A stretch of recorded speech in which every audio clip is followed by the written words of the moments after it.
Rolls-Royce Turbomeca, en fait, c'est le plus ancien joint venture aéronautique au monde. Une entreprise qui fait plus d'1 milliard de chiffre d'affaires par an et qui est numéro 1 dans le domaine des hélicoptères, de moteurs pour les hélicoptères au monde. C'est essentiellement quand j'ai pris mes fonctions comme directeur des programmes, c'était dans une situation très conflictuelle. Les négociations pour le renouvellement des accords entre Rolls-Royce et Turbomeca a échoué. Et la relation entre les deux équipes, côté anglo-saxon, Rolls-Royce, Turbomeca, son société française, Farfan-Lebern, était, pour dire, très tendue. La guerre de 100 ans était encore à l'ordre du jour, si je mets comme ça.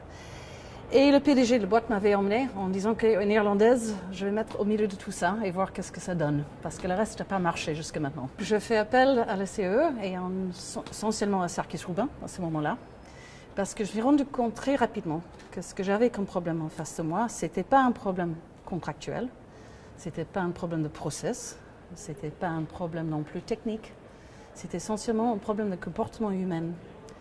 Avec une dégradation de la relation entre les deux équipes qui était assez marquant, très très marquée dans le langage et dans le comportement quotidien. J'étais ni ingénieur dans un monde d'ingénieur, j'étais pas non plus un industriel et j'étais pas non plus français.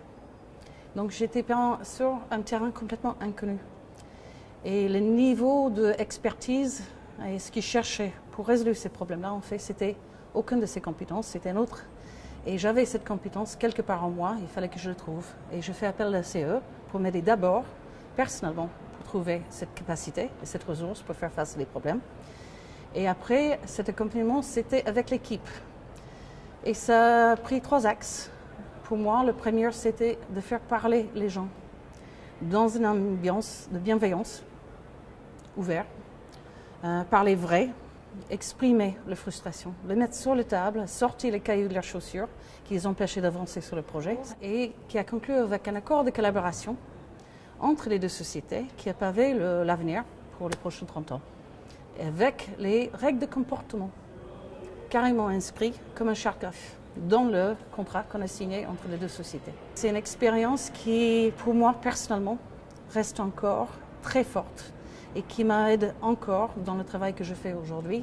Et si je fais ce que je fais comme directeur de transformation, projet de transformation leadership pour M. Bugatti Doughty, c'est parce que les leçons, le comportement et l'importance de l'homme dans tout ce qu'on fait, et c'est l'homme qui est le cœur de ce qu'on doit faire dans l'entreprise, reste encore vrai aujourd'hui.